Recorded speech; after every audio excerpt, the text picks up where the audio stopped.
Sekarang kami akan menanyakan kembali kepada seluruh peserta. Sidang yang terhormat, apakah rancangan undang-undang perubahan ketiga atas Undang-Undang Nomor 2 Tahun 2002 tentang Kepolisian Negara Republik Indonesia dapat disetujui untuk disahkan menjadi undang-undang? Setuju. Terima kasih. Melalui forum ini kami menyampaikan penghargaan dan terima kasih yang setinggi-tingginya kepada yang terhormat Menteri Hukum Republik Indonesia, Menteri Sekretaris Negara, Menteri Keuangan, dan Menteri Pendayagunaan Aparatur Negara dan Reformasi Birokrasi atas segala peran serta dan kerjasama yang telah diberikan selama pembahasan rancangan undang-undang tersebut. Perkenankan pula atas nama pimpinan Dewan kami menyampaikan penghargaan dan terima kasih kepada pimpinan dan anggota Komisi 3 DPR RI yang telah menyelesaikan pembahasan rancangan undang-undang ini dengan lancar. Halo pemirsa Berita Satu, meja redaksi Berita Satu kembali lagi hadir menemani Anda dalam membahas sejumlah topik terkini yang menjadi hot news kali ini, yaitu salah satunya adalah terkait baru saja tadi kita mendengar bahwa revisi Undang-Undang Polri sudah disahkan oleh DPR menjadi Undang-Undang Polri, dan ini menjadi bahasan karena di dalamnya menuai beberapa pasal-pasal yang menjadi sorotan begitu. Dan sudah bersama saya saat ini di sebelah kanan saya ada Pak Anselmus Bata, Wapemret Berita1.com. Selamat siang Pak Anselmus, apa kabar? Siang, Dan. Ya, Baik. baik. Dan di sebelah kiri saya juga ada Kang Endang Gunawan atau Kang Egun dari News Gathering Operation Department Head. Selamat siang, Kang Egun. Apa kabar? Pertama kita ngobrol. Pertama kali. Oke, baik, mungkin tidak berpanjang lebar kali ini. Baru saja tadi kita sempat mendengar bahwa revisi Undang-Undang Polri baru saja disahkan menjadi undang-undang, dan seperti kita tahu, ketika revisi ini berlangsung banyak sekali dinamika yang terjadi dari publik ataupun dari sejumlah tokoh gitu terkait dari urgensi revisi ini dilakukan dan sebagainya. Pertama saya akan ke Bang Ansel dulu. Pak Ansel, bisa dijelaskan mungkin sebenarnya seperti apa sih kalau sekarang sudah disahkan? Dari sisi urgensi dulu kita bahas. Urgensinya seperti apa sih, kok terkesan secara cepat sekali kalau kita lihat dari Ya, pembahasan awal? saya memang mencoba mencari-cari apa sih alasan utama atau urgensi sehingga RUU ini dibahas mungkin super cepat ya. Iya. Mungkin super cepat. Kalau dilihat urgensinya sih mungkin nggak ada yang mendesak sehingga undang-undang ini harus segera dibahas atau segera diusulkan.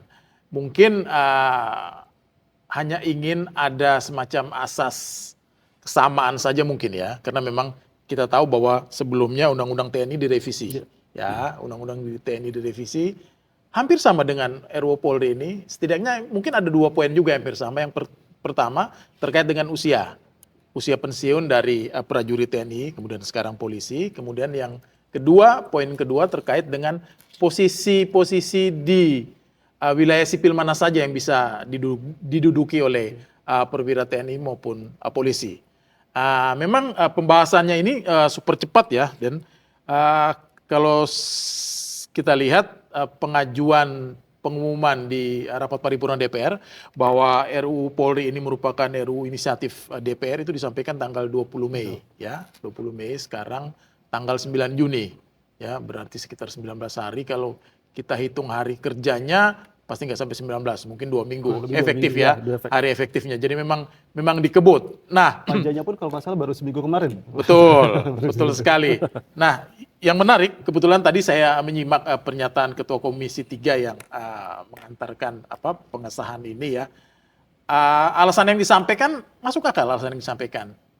Alasan yang disampaikan bahwa sebenarnya aspirasi masyarakat dan juga mungkin Komisi Reformasi Polri ya, itu mungkin sebagian besar itu sudah diakomodasi di dalam RUU KUHP yang sudah disahkan ya sebelumnya. Sehingga mungkin sekarang tinggal beberapa pasal, mungkin sekitar 4 pasal atau 5 pasal ya, termasuk juga soal Kompolnas dan juga soal bagaimana internal Polri ya, dan tadi soal usia dan soal jabatan sipil. Jadi mungkin karena materi yang dibahas mungkin tidak terlalu banyak, dan saya pikir semua fraksi di DPR sekarang kan identik dengan fraksi pendukung pemerintah ya, mungkin kecuali PDIP ya. Sehingga memang tidak menemui banyak kendala terkait pembahasan RUU ini, meskipun di luar sana kalangan-kalangan sipil, pengamat masih ada yang mempersoalkan RUU yang sudah disahkan. Oke. Gitu ya. Baik, kita coba ke Kang Egun. Kang Egun sendiri dari Gathering melihatnya seperti apa nih? Kita kan pasti dari teman-teman di lapangan sudah sempat melakukan liputan dan sebagainya. Kalau kita lihat kaji lagi kan ini demi asas keadilan, demi melihat bagaimanakah kondisi dinamika di lapangan ketika terjadi adanya kejahatan yang semakin meningkat dan sebagainya, ataupun ada hal-hal faktor-faktor lain yang menyebabkan bahwa RUU ini langsung disahkan begitu saja secara cepat gitu. Oke, Dan, Pak Ansel tadi benar kata Pak Ansel. Terus kalau dari saya menambahkan bahwa RUU Polri ini kan yang ketiga perubahannya setelah reformasi, setelah 20 tahun lah, setelah reformasi ini yang ketiga. Nah memang waktu itu kita di rapat redaksi agenda saya tunjukkan Pak Ansel bahwa ketika saya bilang ini ada surat untuk pembahasan RUU 2 minggu yang lalu kalau nggak salah. 2 minggu itu ada surat dari DPR untuk ngebahas RUU Polri.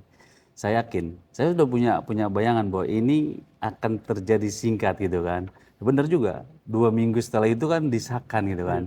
Nah dia memang kalau DPR bilang bahwa mereka sudah memanggil berbagai ahli hukum, berbagai pengamat, berbagai untuk didengar pendapatnya. Tapi kan yang kami terima draft itu saat sebelum pembahasan sudah ada draft. Jadi saya berpikir bahwa draft itu sudah dibuatkan, sudah dibahas di tempat tertentu mungkin.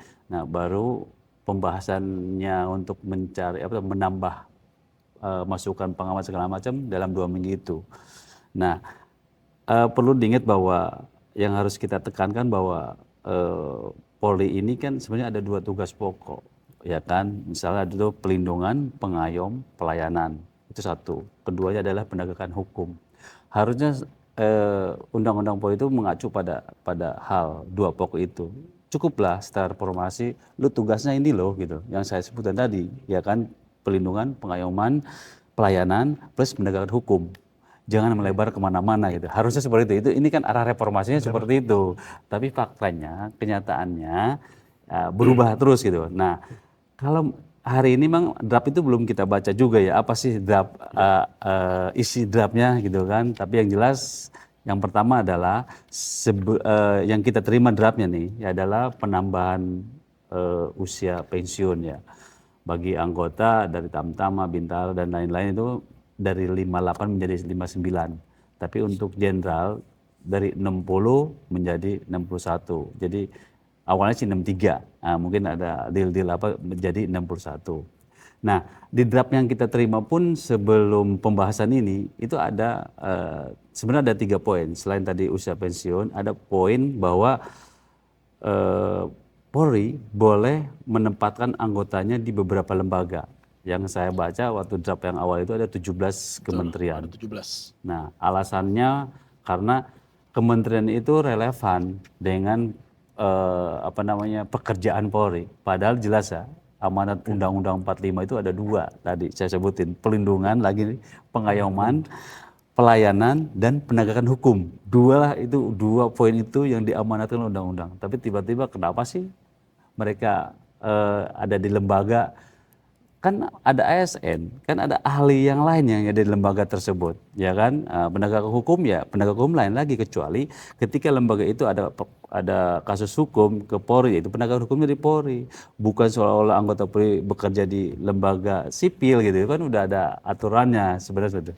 Terus yang ketiga, yang saya baca nih draftnya, yang beredar nih ya, ada kewenangan Kompolnas. Tapi kalau kita melihat bahwa kewenangan Kompolnas itu tidak menggigit gitu, kayak macam ompong gitu.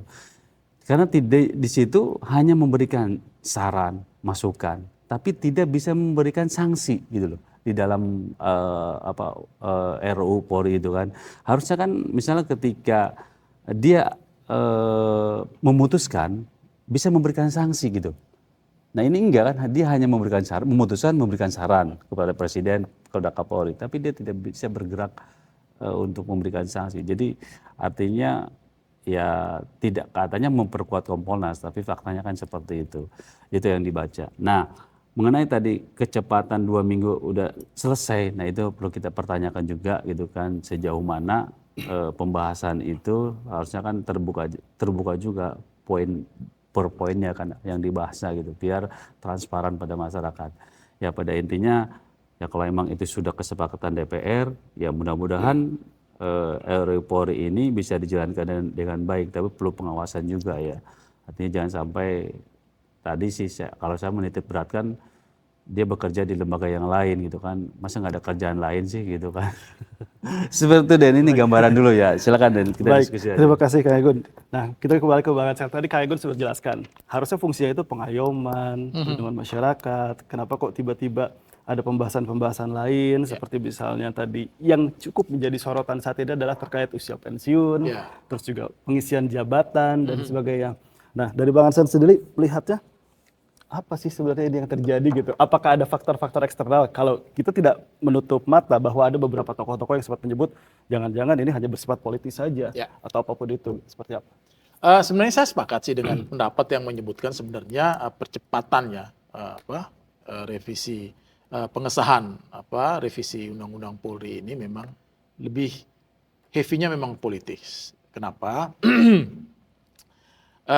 Yang saya baca atau kita berdiskusi ngobrol dengan beberapa rekan di luar sana ya, mungkin Pak Presiden Prabowo ini nyaman dengan kepemimpinan Pak Kapolri Listio Sigit ya.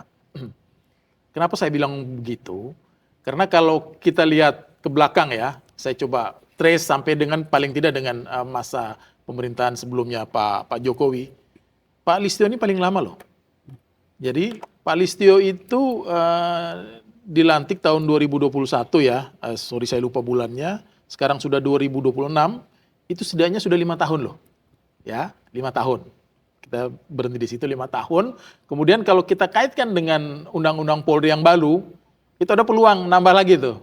Berapa tahun? 4 tahun lagi lah ya. Sekitar 4 tahun, karena usia Pak Listio sekarang kan 57 ya. Ada potensi perpanjangan? Ada potensi perpanjangan, bahkan kalau misalnya untuk 4 tahun lagi berarti ya, 4 tahun lagi kalau Pak Prabowo sekarang kan 2026, mungkin kalau 2 periode ya, 2029 mungkin sesudah periode kedua Pak Prabowo, Pak Listio masih.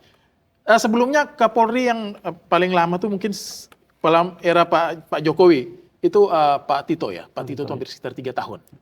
Di luar itu ada Pak Idam Aziz, kemudian Pak Timur ya, kemudian ada Pak Sutarman, ya itu rata-rata 1 tahun 2 tahun lah. Jadi mungkin saya pikir faktor itu juga yang membuat usia pensiun di revisi Undang-Undang Polri ini bertambah meskipun hanya 1 tahun. Memang sih kalau kita bandingkan, saya coba bandingkan dengan RUU TNI, kayaknya agak lebih istimewa RUU TNI, karena RUU TNI itu memungkinkan Panglima, artinya Jenderal Bintang 4, Panglima TNI maupun Kepala Staf ya, itu Bintang 4 bisa sampai 63 tahun ya. Nah, tapi lumayan lah 1 tahun. Nah, cuma persoalan berikutnya adalah ini sebenarnya terkait dengan jabatan sipil. Sebelum ada perpanjangan usia pensiun dari Polri, khususnya para perwira, itu pernah setahun atau 2 tahun lalu ya, itu memang ada semacam fenomena sejumlah jenderal bintang 3, Komjen, itu sudah menduduki jabatan sipil. Ketika itu memang mereka waktu menduduki jabatan itu memang belum pensiun, ya. Sementara undang-undangnya memang harus mewajibkan mereka pensiun. Nah, kenapa beberapa petinggi Polri, terutama jenderal bintang 3, Komjen ini ditempatkan di posisi atau jabatan sipil? Ya karena memang jabatan di Polri mungkin terbatas. Ya, sementara jenderal bintang 2, jenderal bintang 3-nya cukup banyak. Nah, ini yang jadi persoalan. Hal yang sama juga terjadi di TNI. Sehingga ya di institusi mereka sendiri aja mungkin jumlah jabatannya terbatas ya. Akhirnya ya mau nggak mau digeser ke sipil. Nah, mungkin, cuma memang persoalannya adalah ada semacam mungkin agak kurang fair ya. Karena di undang-undang sebelumnya itu jelas, bahkan Mahkamah Konstitusi itu sudah memutuskan bahwa tidak masalah memang perwira tinggi Polri maupun TNI itu menduduki jabatan sipil, nggak ada masalah, asalkan mereka mundur atau mereka pensiun. Ini kemudian artinya mereka sudah lepas jabatan kemiliteran mereka, ketentaraan mereka itu udah lepas, kemudian mereka jadi sipil sehingga mereka layak untuk menduduki jabatan sipil. Nah, cuma memang persoalan sekarang adalah itu dianulir, ya kan? Sekarang tidak perlu mereka mundur, tidak perlu mereka pensiun, tetapi mereka dapat menduduki jabatan-jabatan sipil seperti Kang Egun bilang tadi, di catatan saya itu ada sekitar 17, betul. Ada sekitar 17-an bidang yang bisa mereka duduki. Dan memang kalau kita baca, ya contoh misalnya ya, saya tadi baca misalnya energi dan sumber daya mineral, ESDM. Apa hubungannya? Iya, hubungan sama polisi agak jauh ini. Apakah mau nambang? Nah, itu mungkin persoalan. Kemudian Keahliannya apa ya? kehutanan misalnya ya, kehutanan. Kalau misalnya mereka duduk di jabatan, bahkan ada ini, Otoritas Jasa Keuangan, OJK. Sayang, untung nggak ada Bank Indonesia di sini, ya kan? OJK ada di sana. Tapi kalau misalnya soal narkotika, oke lah. Penanggulan terorisme pasti berkaitan dengan mereka. Mungkin ini yang perlu dikritisi dan saya menduga pasti akan ada gugatan ke Mahkamah Konstitusi uji materi terkait dengan Undang-Undang Polri yang baru direvisi. Mungkin gitu, Dan. Apakah ada, misalkan seperti tahu bahwa MK sudah mengeluarkan putusan kemarin bahwa jabatan sipilnya tidak boleh. Betul. Terus sekarang tiba-tiba di dalam revisi dia berubah. Bisa nggak kita kategorikan apakah ini salah satu bentuk cara untuk mengcounter dari putusan MK tersebut, Pak Ansar? Oke, bisa aja seperti itu, bisa dilihat seperti itu, tetapi kan ada kesempatan bagi masyarakat untuk mengajukan uji materi. Itu akan terbuka. Artinya meskipun harus biasanya kan menunggu 30 hari kalau tidak disahkan, tidak ditandatangani oleh presiden, tapi karena ini saya pikir DPR dan pemerintah sudah sepakat dan mungkin pasti ditandatangani oleh presiden. Nah, sesudah ditandatangani presiden, sudah ada nomor undang-undang dan tahun undang-undang, kemudian itu bisa diajukan oleh masyarakat untuk diuji di Mahkamah Konstitusi. Tapi kalau kita melihat presiden pada uji materi sebelumnya, saya pikir kemungkinan uji materi terkait dengan jabatan perwira polisi yang misalnya menduduki jabatan sipil yang harus mundur, saya pikir itu harus dikuatkan. Artinya kemungkinan besar dugaan saya harusnya MK menerima karena sudah ada presiden sebelumnya. Sudah ada presiden sebelumnya bahwa MK menyatakan bahwa perwira Polri yang ingin menduduki jabatan sipil itu harus pensiun atau mundur dari jabatannya. Tapi nanti kita akan lihat perkembangan. Ini mungkin menarik juga nih ke depan untuk dilihat, Dan. Oke, baik. Kita ke Kang Egun. Kang Egun tadi sudah dijelaskan dengan Pak Ansar juga mengatakan bahwa memang sedikit ada politis. Apalagi tadi kalau kita mereview tadi ketika di paripurna, ada salah satu kalimat yang menarik dari Habibur Rahman. Yang mengatakan bahwa Kapolri saat ini adalah Kapolri terbaik sepanjang masa. Nah, ini bukan Kang Egun. Ini kalau seorang anggota DPR RI berbicara atau memberikan apresiasi yang begitu, seperti ada sesuatu di balik itu kan. Ya harusnya sebagai anggota DPR RI sosial kontrolnya atau dia memberikan kritis gitu. Jangan sampai ada kata-kata kalimat tadi, ini Kapolri terbaik sepanjang masa, nggak boleh gitu juga. Harusnya kan sebagai pengawas dia memberikan kritik kepada Kapolri, ya kan? Apakah kritiknya misalnya gini, apakah Kapolri ini akan menjadi, kalau bahasanya, apakah menjadi Kapolri seumur hidup? Ya kan, kritik gitu kan. Nah, atau misalnya janganlah, masih ada jenderal-jenderal lain yang punya kesempatan untuk menjadi seorang pemimpin di Polri gitu kan, kasih kesempatan dan yakin semua sudah layak untuk jenderal, untuk Kapolri itu sudah layak gitu. Jangan sampai ini kan yang paling lama gitu. Jangan sampai tadi politis bahwa ini disiapkan untuk pemilu misalnya gitu kan, bisa aja seperti 2029 ya kan, bertahan lah misalkan Kapolri yang sekarang untuk menghadapi pemilu 2029 kan, bisa aja seperti itu. Nah, saya menambahkan Pak Ansar tadi bahwa kita tunggu benar gugatan itu kan, karena kan sebelum direvisi ini kan ada gugatan, tidak boleh ya kan merangkap jabatan. Nah, tiba-tiba ada revisi ya kan, setelah ada revisi berarti kan putusan itu berubah lagi, lari ke undang-undang yang baru kan. Nah, di undang baru ada ya kan 17 kementerian tadi gitu kan. Nah, maka kita tunggu apakah ada koalisi masyarakat sipil atau LSM yang lain akan menggugat pasal itu gitu kan, atau menggugat pasal soal pensiunan kan bisa. Kita lihat ini menarik sebenarnya. Yang pasti gini menurut saya, ini kan polisi ini kan berdiri adalah ketika pemisahan di era reformasi. Saya kembali bahwa tugas Polri itu udah cukup. Dia ada di tengah-tengah masyarakat, mengayomi, melindungi sebagai keamanan dan penegakan hukum gitu loh. Kalau saya pribadi ya, jangan sampai benar kata Pak Sel, kita ngelihat bahwa akhir-akhir ini kan angka kejahatan naik. Nah, itu tugasnya polisi. Ya, angka kejahatan naik. Di mana-mana ada begal, ada pocong begal, itu kan. Misalnya ada hal yang membuat orang misalnya terluka, ya kan, pencurian atau perampokan dan lain. Itu tugasnya mereka gitu. Cukup urus masyarakat, ya kan. Nah, kalau penegak hukum kan ada penegak hukum ketika ada pelaporan, tegakkan hukum dengan baik. Jangan ikut misalnya kata pasal tadi di SDM mau nambang minyak gitu kan, apa mau jadi pengusaha batu bara gitu kan, tapi katanya banyak sih jadi pengusaha batu bara katanya. Atau misalnya tadi apa bagian keuangan, dia pendidikannya kan kepolisian, yang diajarin kan 2 tema tadi, tiba-tiba dia harus ada di SDM di kehutanan gitu kan. Nah itu jadi tidak kompeten. Kalau kita kan kompetensi seorang polisi menduduki jabatan di ranah sipil gitu, itu tidak pas gitu loh, walaupun dia ya punya punya kewenangan sebagai setengah militer setengah sipil gitu kan, tapi ya enggak lah, menurut saya cukup penegakan hukum, pengayoman, pelindungan, keamanan, itu aja diperdalam, itu aja diperluas. Bila perlu setiap kampung itu ada babinsa, ada polisi yang menjaga. Coba bayangin kalau tadi item pelindungan, pengayoman dan keamanan, contoh jangan satu desa satu babinsa, satu kampung satu polisi aja. Sekarang ada kebijakan itu kan, gimana nggak aman tuh kampung itu? Bener, satu perumahan, ini perumahan mana? Perumahan A. Ada satu polisi yang menjaga perumahan itu tiap hari. Nyaman nggak? Aman nggak? Saya yakin nggak dapat ada perampok gitu loh. Daripada dilariin misalnya jadi jadi direktur SDM atau menjadi pejabat di kementerian, lebih baik dia jaga kampung gitu. Berapa kampung sih, berapa perumahan yang ada di Indonesia, suruh aja tugas di situ. Yakin saya aman. Ya itu, jadi tolong harusnya undang-undang itu kan larinya ke situ gitu. Larinya jaga keamanan, ya kan, tingkatkan penegakan hukum, ya kan, jangan melebar ke posisi jabatan lah. Kalau orang kan berpikir posisi jabatan enak banget ya, tiba-tiba jenderal terus punya jabatan, belum dapat gaji, ya jelas dong ada gaji di situ kan, belum dapat tunjangan gitu loh.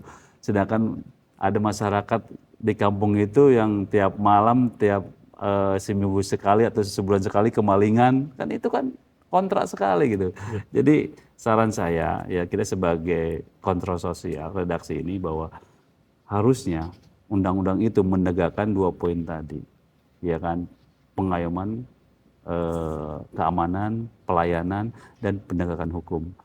Itu aja diperkuat harusnya. Jangan kemana-mana lah, jangan ke jabatan, jangan pensiun, oke lah pensiun gitu kan, Kompolnas emang ada gitu kan, tapi tolong itu gitu. Saya lebih menekankan ke situ gitu, Dan. Lebih baik ada di masyarakat, ada di tengah-tengah masyarakat polisi itu. Beda dengan TNI, kalau TNI kan beda lah, TNI kalau misalnya ada urusan negara perang ya oke lah gitu, tapi kan masyarakat yang di kampung atau di perumahan atau di desa-desa itu kan perlu kehadiran seorang petugas kepolisian sebagai penjaga keamanan, pengayom, pelindung, harusnya ada di situ. Tidak ada nggak pasal itu? Atau misalnya mungkin dari obrolan kita ini ada kebijakan Kapolri gitu kan, satu kampung satu polisi gitu. Oke silakan. Nah, kalau saya maunya begitu. Kita mulai sedikit, ini kan baru saja undang-undang disahkan, istilah seperti itu. Undang-undang sudah disahkan, tentunya semua pasal sudah bisa diterapkan dalam waktu dekat ini. Bansal kita berandai-andai. Kalau misalkan nantinya benar kewenangan ini sudah mulai bisa diterapkan, jabatan polisi bisa mengisi beberapa jabatan-jabatan sipil. Nah, untuk memastikan bahwa kewenangan yang lebih besar ini agar istilahnya diiringi dengan akuntabilitas, seperti apa Pak Ansel? Seperti yang kita tahu kan sampai saat ini meskipun mereka menjabat di institusinya, ada saja beberapa hal-hal yang tidak etis atau tidak baik lah seperti itu. Kalau soal pengawasan sebenarnya kalau kita kembali ke sistem ketatanegaraan kita ya, kan sebenarnya kalau secara institusi kan ada DPR. Artinya ada Komisi 3 di sini. Dan kalau saya lihat memang dalam sidang-sidang Komisi 3 itu banyak juga menerima laporan dari masyarakat, ya kan. Kemudian biasanya mereka melakukan rapat kerja dengan kepolisian, bahkan dalam kasus-kasus tertentu mereka bisa mengundang Kapolda, bahkan mungkin Polres terkait dengan masyarakat. Kalau kita lihat di persidangan di Komisi 3 ya, saya pikir kalau dari sisi pengawasan itu bisa dilakukan DPR. Cuma apakah pengawasan itu memang seberapa efektivitasnya naik, itu mungkin kita perlu uji, mungkin dalam kasus-kasus tertentu kelihatannya pengawasannya ketat banget, tetapi kemudian pada kasus-kasus yang lain mungkin agak longgar gitu ya. Nah, itu pertama. Kemudian yang kedua tadi sudah disampaikan juga bahwa ada Kompolnas sebenarnya, ada Kompolnas. Cuma memang Sebenarnya rekomendasi tapi Kompolnas. betul, itu persoalannya. Seharusnya sih saya sepakat kalau misalnya kewenangan Kompolnas memang mereka tidak bisa menjatuhkan sanksi. Paling tidak begini, paling tidak rekomendasi Kompolnas itu misalnya kalau di lembaga peradilan kita di MK yaitu bersifat mengikat, binding ya. Artinya rekomendasi dari Kompolnas itu seharusnya dilaksanakan atau dijalankan oleh pimpinan polisi, pimpinan Polri, Kapolri dalam hal ini ya.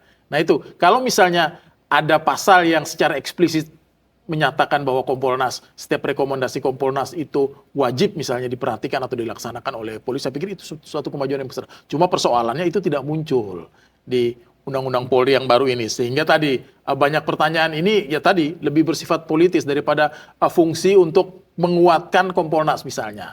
Tapi memang di sisi lain unsur untuk meningkatkan profesionalisme dari polisi, saya pikir ada cukup baik, tinggal dilaksanakan ke depan. Bahkan begini, dan saya sebenarnya juga menarik melihat ada pasal yang sebenarnya bagus. Ini tambahan pasal di Undang-Undang Polri yang baru itu pasal 19A. Ini terkait dengan kewajiban Polri, anggota Polri itu dalam melaksanakan tugas dan wewenangnya itu ada prinsip transparansi, profesionalisme, akuntabilitas, humanis, dan keterbukaan dalam melayani publik. Itu pasal 19. Nah, ini juga terkait pengawasan. Ada ayat 3 yang menyatakan bahwa pengawasan itu, dalam arti pengawasan yang itu melekat pada fungsi-fungsi, ada di sana kan ada bagian penyidikan, kemudian ada inspektorat, kemudian ada propam ya, profesi dan pengamanan. Nah, ini juga bisa dilakukan dengan memanfaatkan teknologi dan IT sekarang. Nah, jadi kalau misalnya kita undang-undang ini memperkenankan atau memperbolehkan pengawasan tindak tanduk aparat Polri di lapangan dengan menggunakan teknologi, saya pikir ini suatu kemajuan. Dan ini bisa kita manfaatkan. Artinya ini kabar bagus bisa kita manfaatkan agar ke depan memang anggota Polri kita menjadi lebih profesional. Jadi hal-hal yang selama ini biasanya muncul cerita-cerita miring ya di balik entah mungkin di Satlantas, di kriminal dan sebagainya, mungkin itu bisa berkurang. Saya pikir ini pasal yang cukup bagus, sehingga tinggal kita lihat lagi ke depan pelaksanaan seperti apa. Karena tadi masih terkait dengan pengawasan. Ya. Baik, terima kasih Pak Ansel. Mungkin terakhir dari Kang Egun ada closing statement? Mudah-mudahan RUU Polri ini tidak memiliki kepentingan politis yang punya kepentingan politis yang dilakukan oleh segelintir politisi atau kepentingan Polri sendiri. Mudah-mudahan RUU Polri ini ya bisa kita bisa mengkritisi, dan teman-teman di lembaga yang lain mudah-mudahan kita ada gugatan ke MK biar clear gitu kan, apakah pasal-pasal yang sudah disahkan itu baik untuk masyarakat atau tidak. Kita tunggu itu aja ya. Yang penting jelas bahwa tugas harus menekankan pada 2 pokok tadi, tugas sesuai amat undang-undang gitu. Jangan sampai RUU Polri ini demi kepentingan segelintir orang atau jenderal-jenderal atau politisi-politisi gitu. Seperti itu. Oke. Jadi Pak Ansel? Sebenarnya untuk mengukur undang-undang ini benar ada unsur politis atau tidak, mungkin ada satu hal yang bisa kita lihat. Kalau tadi ada 17 bidang yang bisa dimasuki oleh pejabat tinggi di Polri, dan kemudian misalnya dalam waktu 1 bulan, karena kan tanda tangan undang-undang itu dianggap sah kalau sudah ditandatangan presiden dalam waktu kurun 1 bulan, kalau misalnya tidak ditanggung otomatis berlaku. Begitu dia berlaku kemudian buru-buru ada 17 bidang ini bisa diisi oleh perwira tinggi. Nah, ini mungkin sudah bisa menjawab kekhawatiran masyarakat selama ini, bahwa memang ya salah satu tujuannya tadi menempatkan perwira tinggi Polri di jabatan-jabatan sipil, dan tadi memperkuat Kang Egun, ya pasti dugaan saya ke depan akan ada uji materi ke MK terkait dengan undang-undang yang baru. Baik, terima kasih Pak Ansel atas informasi dan waktu. Terima kasih juga Kang Egun atas diskusi yang hangat juga. Baik pemirsa meja redaksi Berita 1, demikian saya Denny Swastika. Terima kasih dan sampai jumpa. Thank you.